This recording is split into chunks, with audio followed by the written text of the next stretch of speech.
সালের প্রতি আমাদের শ্রদ্ধা থাকার কারণে এই রিসেট বাটন শব্দটিকে আমি বিশেষভাবে লক্ষ্য করেছি।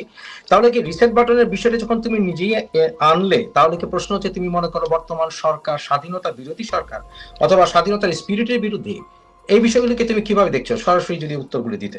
এই সরকার কিন্তু সেটির দালিলিক প্রমাণই রেখেছে। এক হচ্ছে সংবিধান নিয়ে তাদের যে বক্তব্য আমরা ইতিমধ্যে শুনেছি, রাজনৈতিক মতামতের পার্থক্য থাকতে পারে, গণতান্ত্রিক দুর্বলতা ত্রুটি বিচ্যুতি নিয়ে আলাপ আলোচনা হতে পারে, আমাদেরও ত্রুটি বিচ্যুতি ভুলভ্রান্তি থাকতে পারে, সব বিষয় নিয়ে খোলামেলা আলোচনাকে আমরা স্বাগত জানাই।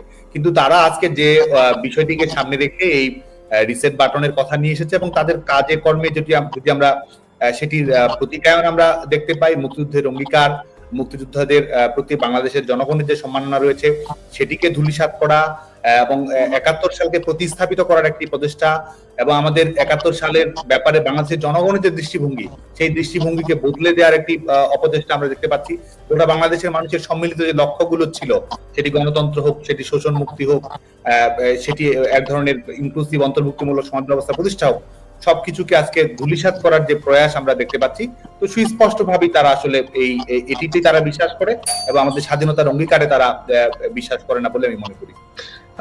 আরেকটি বিষয় হচ্ছে যে একটি কথা প্রায়শই এসে যায় এবং এটা খুব আলোচিত সবসময় হয়ে আসছে, বিশেষ করে এই জুলাই আগস্ট সময় থেকেই, ছাত্রলীগ কি আসলে হেলমেট বাহিনী?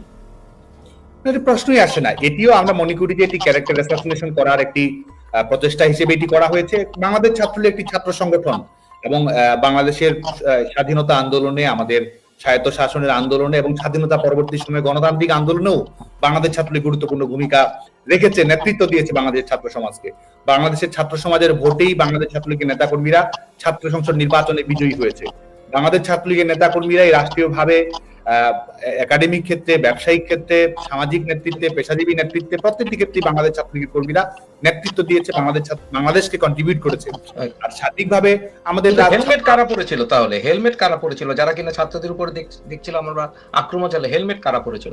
দেখুন, অপরাধ যদি কেউ করে থাকে, সেটি হেলমেট পরে থাকলেও সে অপরাধী, হেলমেট না পরে থাকলেও সে অপরাধী। কিন্তু একটি ছাত্র সংগঠন, একটি ছাত্র রাজনীতির সমস্যা বাংলাদেশে রয়েছে। ছাত্র রাজনীতির মধ্যে নানা নেগেটিভ কম্পোনেন্ট প্রবেশ করেছিল। বাংলাদেশ ছাত্রলীগের বাইরে থাকতে অনেক ক্ষেত্রে হয়তো আমরা শিক্ষার্থীদের প্রত্যাশিত যে ছাত্র রাজনীতি, সেটির রূপায়ণ হয়তো আমরাও ঘটাতে সবসময় সক্ষম হইনি, সেটি আমি অকপটে স্বীকার করি। কিন্তু তার মানে এই নয় যে একটি ছাত্র সংগঠনকে এই ধরনের বিভিন্ন ধরনের ট্যাগ দেয়া, যেটির মাধ্যমে আমরা মনে করি মূলত যে ছাত্র সংগঠনগুলোর ব্যাপারে বাংলাদেশের ছাত্র সমাজের একটি অলিখিত নিষেধাজ্ঞা ছিল, একটি স্পিরিট ছিল, একটি প্রতিবাদ ছিল, সেটিকে কোনোভাবে দুর্বল করার জন্য আজকে এই ধরনের বিষয়গুলো নিয়ে আসা হয়েছে। এবং বিশেষ করে যুদ্ধাপরাধীদের দায় আড়াল করা, মানবতা বিরোধী অপরাধের দায় আড়াল করা, নিজের সন্ত্রাসী কর্মকাণ্ডের বিষয়ে এক ধরনের সামাজিক নমনীয়তা তৈরি করার জন্যই, অপরকে দোষী করে নিজের যে ঐতিহাসিক দায়গুলো রয়েছে সেগুলো আড়াল করার জন্যই এই প্রোপাগান্ডাগুলোর আশ্রয় গ্রহণ করা হয়েছে বলে এগুলো ঠিকই আছে। কিন্তু কথা হচ্ছে হেলমেটের পেছনে না হয় আড়াল হয়েছে কে আছে, কিন্তু তোমার এলাকার সার্জিস আলম, এবং আমরা দেখেছি সার্জিস আলম একসময় ছাত্রলীগের অ্যাক্টিভিটিস এর জড়িত ছিল। হাসনাত আব্দুল্লাহর পুরনো অ্যাক্টিভিটিস এর স্ট্যাটাসে আমরা তাই লক্ষ্য করেছি, এবং এমনও লক্ষ্য করেছি সমন্বয়কারীদের ভেতরে শিবির পরবর্তীতে তারা নিজেদেরকে প্রকাশ করেছে, যদিও তারা ছাত্রলীগের অ্যাক্টিভিটিস এর সাথে জড়িত ছিল। আমরা এত হাজার মাইল দূর থেকে, আমি নিজেও শেখ হাসিনা সরকারের পরপরই এদের সাথে হিজবুত তাহরীর সংযোগ এবং শিবিরের সংযোগের স্পষ্ট প্রমাণ আমি দেওয়ার চেষ্টা করেছি। তা তোমরা মাঠে থেকে এবং বিভিন্ন শিক্ষা প্রতিষ্ঠানের তোমাদের কর্মী থাকার পরেও তুমি এই বিষয়ে ব্যাপকভাবে বিফল হয়েছো, তাই নয় কি? হ্যাঁ, এই ধরনের কিছু বিচ্যুতি অবশ্যই ঘটেছে এবং যে নামগুলো আসলো তারা বিভিন্ন সময়ে সামাজিক যোগাযোগ মাধ্যমে বাংলাদেশ ছাত্রলীগ সম্পর্কে প্রশস্তিমূলক প্রশংসা করেছে, ছাত্রলীগ কর্মীদের নানাভাবে দৃষ্টি আকর্ষণ করার চেষ্টা করেছে। ছাত্রলীগের সাংগঠনিক কাঠামোতে, যদিও আপনি যে দুজনের নাম বললেন, সাংগঠনিক কাঠামোতে তাদের কোনো অন্তর্ভুক্তি ছিল না। আজকেও আমরা দেখেছি চট্টগ্রাম বিশ্ববিদ্যালয়ে ছাত্র শিবিরের যখন পূর্ণাঙ্গ কমিটি ঘোষিত হয়েছে, সেখানেও আমরা সমন্বয়কদের একটি অংশকে আমরা দেখেছি যে বিভিন্ন জন যারা সমন্বয়ক পদে ছিল তারা ছাত্র শিবিরের পূর্ণাঙ্গ কমিটিতে রয়েছে।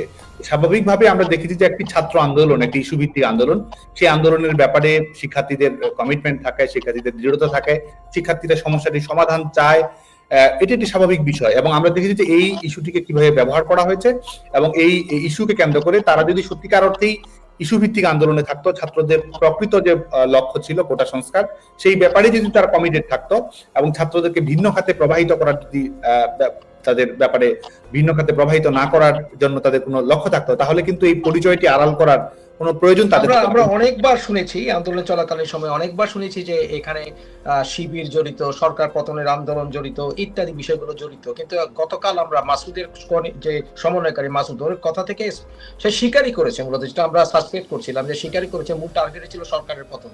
কিন্তু একজনকে তোমরা ধরতে পারোনি। অ্যামেজিং একটা বিষয়। দেখুন, আমাদের একটা নাম আমরা জানতে পারিনি, একটা নামও আমরা জানতে পারিনি যে এরা সরাসরি কি কাজ করছে। সারা বলেছে যে সারা শিক্ষা প্রতিষ্ঠানে তারা বহু বছর ধরে এই পরিকল্পনা করে আসছিল, যেটা গন্ধ আমরা পাচ্ছিলাম। কিন্তু এটা এই দায়িত্ব কে নেবে? প্রথম কথা হচ্ছে যে আমরা কিন্তু এই কোটা ইস্যুর আন্দোলনে বাংলাদেশ ছাত্রলীগও আমাদের জায়গা থেকে আমরা দায়িত্বশীল ভূমিকা পালন করার চেষ্টা করেছি। শিক্ষার্থীরা জানে আজকে বাংলাদেশ ছাত্রলীগ সম্পর্কে যতই এক ধরনের নিষেধাজ্ঞা দেওয়া হোক, বাংলাদেশ ছাত্রলীগ সম্পর্কে যতই প্রোপাগান্ডা পরিচালনা করা হোক, শিক্ষার্থীরা কিন্তু জানে যে কোটা সংস্কারের ব্যাপারে বাংলাদেশ ছাত্রলীগের আন্তরিকতা। বাংলাদেশ ছাত্রলীগ কোটা সংস্কার করার জন্য সংশ্লিষ্ট সকল পক্ষের সঙ্গে কথা বলা, আইনগতভাবে বিষয়টি মোকাবেলা করা, সরকারের কাছে বিষয়টি তুলে ধরা এবং এটির সমাধান নিয়ে আসা। বাংলাদেশ ছাত্রলীগ এটির মধ্যেই সীমাবদ্ধ ছিল। কিন্তু আমরা যেটি দেখতে পেয়েছি এবং আজকে যে যারা স্বীকারোক্তি দিচ্ছে, আজকে তারা বলছে সশস্ত্র বিপ্লবের জন্য প্রস্তুত ছিল, তারা বলছে তারা এই পুলিশ হত্যা করা, শিক্ষার্থীদের হত্যা করা, এই ধরনের সেন্সিটিভ ফিলিং গুলো না হলে তারা এই ধরনের পরিস্থিতি তৈরি করতে পারতো না, এগুলো তারা বলছে। আর আমরা বাংলাদেশ ছাত্রলীগের, কিংবা শুধু বাংলাদেশ ছাত্রলীগ নয়, আমরা যদি বাংলাদেশের ছাত্র রাজনীতি সম্পর্কে যদি আমরা একেবারে বিশদভাবে খেয়াল রাখি, তাহলে দেখবো যে এই যে ইন্ট্রেন্স ইন ডিসগাইজ, এক ধরনের অনুপ্রবেশের মাধ্যমে ছদ্মবেশ, এক ধরনের ভিন্ন রূপ ধারণ করে অনুপ্রবেশ ঘটানো, এটি বাংলাদেশ ছাত্রলীগ এটির শিকার হয়েছে। অন্যান্য প্রগতিশীল ছাত্র সংগঠনগুলোর অভ্যন্তরেও কিন্তু এই ধরনের মৌলবাদী সংগঠনগুলোর অনুপ্রবেশ ঘটেছে। শুধু তাই নয়, সামাজিক সাংস্কৃতিক সংগঠনগুলো, বিভিন্ন সমিতিগুলো, এগুলোতেও কিন্তু এদের অনুপ্রবেশকে আমরা দেখেছি। এবং তারা আশ্চর্য বিষয় হচ্ছে যে আমরা কয়েক বছর আগে আমরা দেখেছি, বিশেষ করে 2022-এ প্রগতিশীল ছাত্র বিষয়গুলো যখন এসলো, তাদের অনেকেই যেমন মৈত্রী সহ তারা ছাত্র লীগকে নিষিদ্ধ করার কথা দাবি তুলেছিল। তবে আরেকটি বিষয় হচ্ছে যে তারা নিজেরাই এখন নানানভাবে সাইডলাইন হচ্ছে বর্তমান সমন্বয়কারীদেরকে।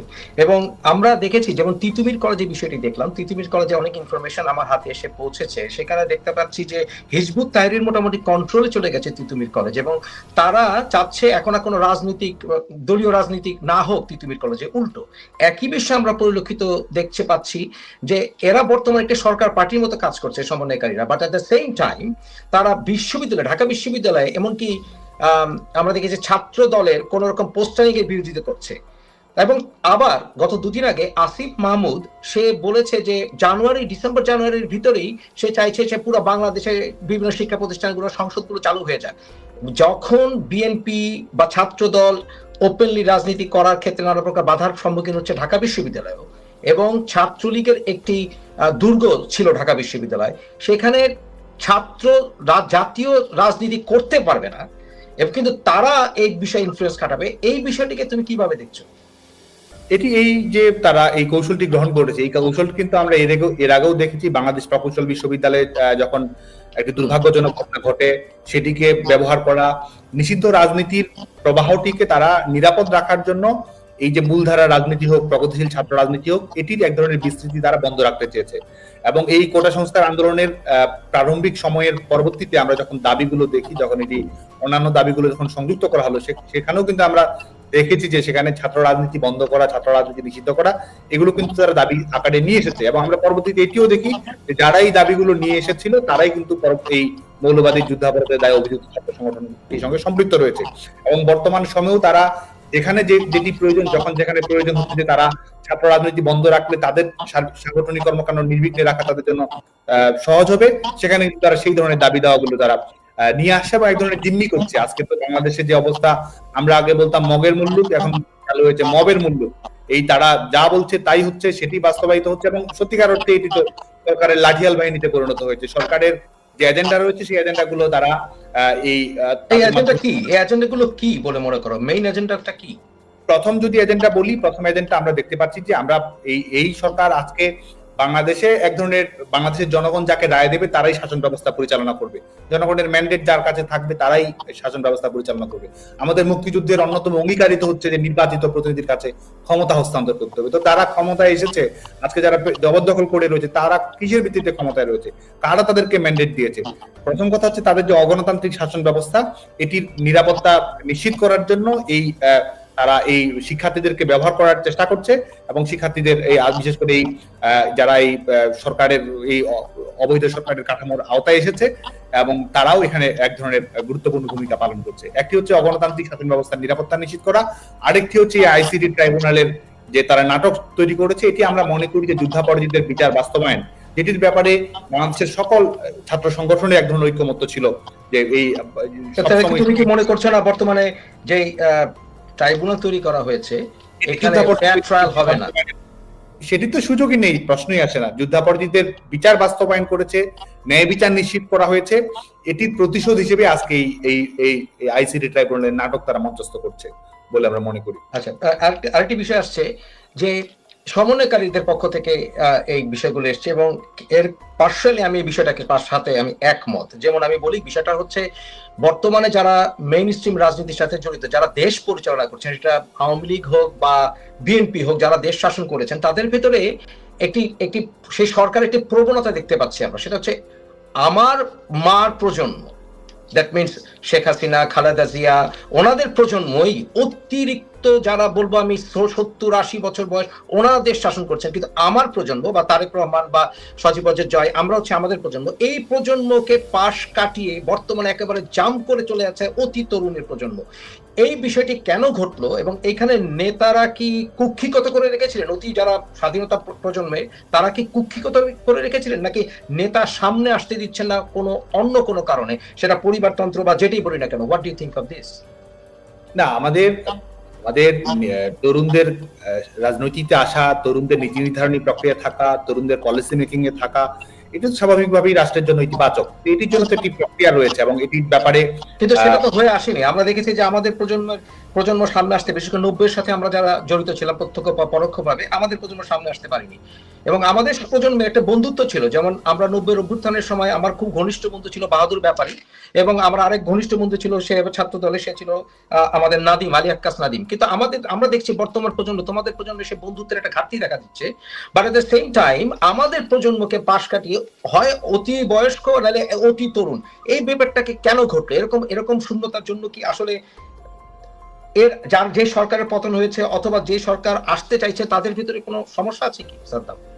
একটি হচ্ছে যে তরুণদের রাজনীতিতে অংশগ্রহণের যতটুকু মাত্রায় হওয়া উচিত ছিল সে জায়গায় তো কিছু ব্যত্যয় রয়েছেই, সেটা আমি স্বীকার করি। কেন সেটা? আর দ্বিতীয় বিষয়, সেটি আমি আসছি। আর দ্বিতীয় যে বিষয়টি বলি, আমি মনে করি যে গণতন্ত্র যদি কোনো প্রতিষ্ঠিত হয়, গণতান্ত্রিক ভাবে বাংলাদেশের যাত্রা যদি তৈরি হয়, বাংলাদেশের জনগণ যদি তাদের পছন্দ মতো শাসন ব্যবস্থা বেছে নিতে পারে, তাহলে আজকে যে শূন্যতা আপনি তৈরি হয়েছে, এই শূন্যতা স্বাভাবিকভাবে কেটে যাবে বলে আমি মনে করি। আর কারণ মধ্যবর্তী সময়ে যারা আজকে এই ক্ষমতা কুক্ষিগত করে রেখেছে, বঙ্গবন্ধুকে হত্যা করার পরে বঙ্গবন্ধুর খুনিরাও তো বাংলাদেশের বঙ্গভবন পরিচালনা করেছে অস্ত্রের মুখে, বুলেটের মুখে, ব্যানেটের মুখে।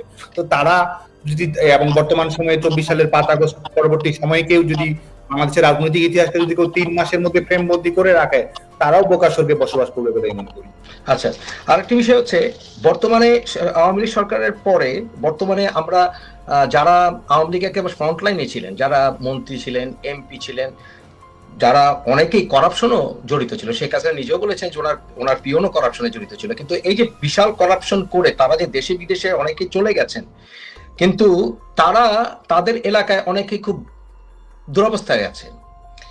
এই যে হাজার হাজার কোটি টাকা তারা নিয়ে গেছেন, কিন্তু তারা কেউ ক্যামেরার সামনে এসে অ্যাপোলজি তো দূরের কথা, তাদেরকে আমরা দেখতেই পাচ্ছি না। এই বিষয়টাকে তুমি যেমন এসছো, তুমি ছাত্রলীগের নেতা, তুমি এসছো এবং তুমি আমাকে বলেছো মুহাসিল ভাই আপনি যে কোনো প্রশ্ন করতে পারেন, সেটার জন্য তোমাকে থ্যাংক ইউ।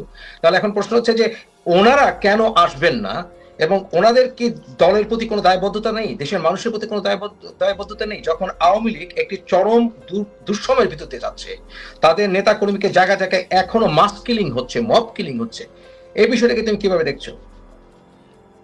প্রথম কথা হচ্ছে যে আমাদের এই গোটা দেশেই তো রাষ্ট্রযন্ত্রকে ব্যবহার করে হোক কিংবা একটি পলিটিক্যাল সিন্ডিকেট গড়ে তুলে হোক, গোটা দেশে কিন্তু আওয়ামী লীগের নেতাকর্মীদের উপর নির্যাতন নিষ্পেষণ পরিচালনা করা হচ্ছে। এবং দেশে কোনো আইনের শাসন নেই, কোনো ন্যূনতম বিচার ব্যবস্থা বাংলাদেশে কোথাও নেই, এবং কোন ধরনের আজকে যে ন্যূনতম ন্যায়সঙ্গত গণতান্ত্রিক বিধি ব্যবস্থা সেটির প্রতিও ন্যূনতম শ্রদ্ধা কিন্তু দেখাচ্ছে না। যারা সরকার, এই অবৈধ সরকারের প্রধান হিসেবে রয়েছে, তিনিও এক ধরনের পৃষ্ঠপোষকতা দিচ্ছেন, তার বক্তৃতা বিবৃতিতে তার সিদ্ধান্ত গ্রহণ প্রক্রিয়ার মাধ্যমে এক ধরনের বৈধতা কিন্তু দেওয়া হচ্ছে, এবং এই হত্যাকাণ্ডগুলোকে এক ধরনের জায়েজ করা হচ্ছে, এবং তাই নয়, ভবিষ্যতেও হত্যাকাণ্ড ঘটবে সেই আগাম হুমকিও কিন্তু প্রদান করা হচ্ছে। তো এই যখন অবস্থা, স্বাভাবিকভাবে একটি রাজনৈতিক দলের নেটওয়ার্কিংটি কিন্তু কোনো না কোনো ভাবে এটির দ্বারা ক্ষতিগ্রস্ত হয়, সীমাবদ্ধ হয়ে পড়ে। কিন্তু আমি মনে করি যে সময়ের সঙ্গে সঙ্গে বাংলাদেশ ছাত্রলীগ বা আমাদের সকল সংগঠন আছে কিন্তু কিছুই বলে নেই, মন্ত্রীরা এমপিরা একটি কথা বলছেন না, দুই একজন দেখেছি এসছেন, কিন্তু এছাড়া কেউ একটি কথা বলছেন না, অনলাইনে এসব কথা বলছেন না তারা। What is this? আমি মনে করছি সবাই ধীরে ধীরে অবশ্যই তাদের যার যার চ্যানেলে সবাই যোগাযোগ করে। কখন আরো মানুষ মারা গেলে, ছাত্রলীগ এবং আওয়ামী লীগের কর্মীরা আরো মারা গেলে? আমি মনে করি যে দল অবশ্যই ঘুরে দাঁড়াবে এবং সবাই দায়িত্বশীল ভূমিকা পালন করবে বলে মনে করি। আচ্ছা, এখন আরেকটি বিষয়, তুমি যখন এলে যে সামনে আরো থ্রেট আসছে, যেমন গতকাল মাহফুজ আলমের একটি স্ট্যাটাস আমার দৃষ্টি আকর্ষণ করেছে, যেখানে সে পরোক্ষভাবে গৃহযুদ্ধের হুমকি দিয়েছে। এই বিষয়টাকে তুমি কিভাবে দেখছো, কেন সে দিচ্ছে বলে মনে করো?